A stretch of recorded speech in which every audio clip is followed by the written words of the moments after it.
Mavzu: Hozirgi kunda o'qituvchi nutq texnikasi va notiqlik madaniyatini takomillashtirish muammolari. Mavzu yuzasidan 3 ta asosiy reja. Birinchi reja: o'qituvchi nutq texnikasi haqida tushuncha. Ikkinchi reja: ritorika, notiqlik san'ati. Uchinchi reja: nutq texnikasi va nutq madaniyatini takomillashtirish muammolari. O'qituvchi nutq texnikasi haqida tushuncha. O'qituvchi nutq texnikasi uning asosiy tushunchalari va elementlari o'qituvchining nutq madaniyati va uning ta'siri bo'yicha muhimdir. Nutq texnikasi asosan to'g'ri intonatsiya, ohang va nutq uslublarini o'z ichiga oladi. Bu orqali o'qituvchi dars jarayonida samarali va tushunarli muloqotni ta'minlaydi. Nutq madaniyati esa odob-axloq, til madaniyati va ruhiy holatni o'z ichiga olib, o'qituvchining motivatsiyasi va o'quvchilarga ta'sir qilish kuchini oshiradi. Bu elementlar o'qituvchining professional mahoratini yuksaltirishda muhim rol o'ynaydi. Shuningdek, o'quvchilarning darslarga bo'lgan qiziqishini va ishonchini oshiradi. O'qituvchi nutq texnikasining o'ziga xosligi aniq, ravon, samarali muloqot qilish, ohang, terminologiya, didaktik maqsadlar va zamonaviy pedagogik talablarga moslashuvni ham o'z ichiga oladi. Ular o'qituvchining shaxsiy uslubi va muloqot muhitiga mos kelishi bilan ajralib turadi.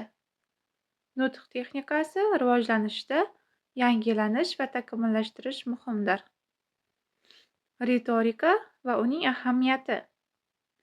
Ritorika nutq san'ati va tarixiy rivojlanish bilan bog'liq. Bu san'at odamlarning fikr va hissiyotlarini ta'sir qilish uchun ishlatiladi. Ritorikaning asosiy elementlari etos, patos, logos. Bu elementlar yaxshi nutq uchun muhim bo'lib, auditoriya bilan muvaffaqiyatli aloqa o'rnatishga yordam beradi. Ta'limda ritorika muhim rol o'ynaydi. O'qituvchilar nutq texnikasini rivojlantirishda bu elementlarni qo'llash orqali o'quvchilarning e'tiborini tortishi va ta'lim samaradorligini oshirishi mumkin. Notiqlik san'ati va uning usullari. Nutqni tayyorlashda mavzu, auditoriya va muhitga mos keladigan matnni tuzish muhimdir. Nutqni yetkazishda ovoz, jismoniy harakatlar va mimika muhim rol o'ynaydi. Muvaffaqiyat uchun tayyorlik va moslashuvchanlik talab qilinadi.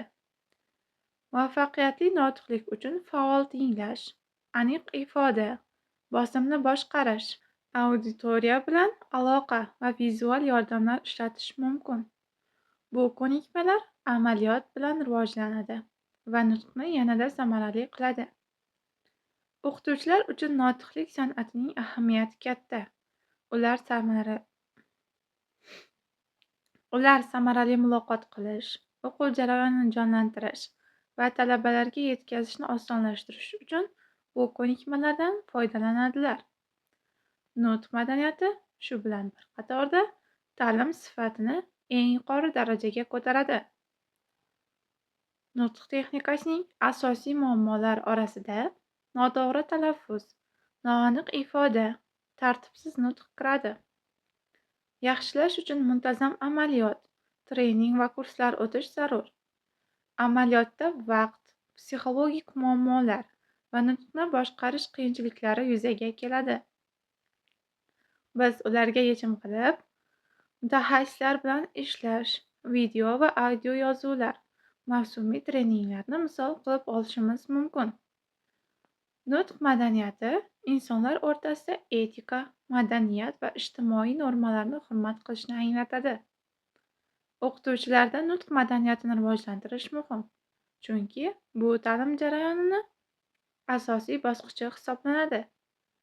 Zamonaviy texnologiyalar va interaktiv usullar nutq uslublarini yaxshilashda yordam beradi. Xulosa qilib aytadigan bo'lsak, nutq texnikasi va notiqlik madaniyatining ahamiyati ta'limda muvaffaqiyat uchun muhim. Zamonaviy texnikalar va metodlarni rivojlantirish, muammolarni hal etish va kelajakda nutq madaniyatini oshirish uchun yangi yondashuvlar zarur. Nutqni takomillashtirish ta'lim sifatini oshiradi va kelajak uchun muhim poydevor bo'ladi. E'tiboringiz uchun rahmat.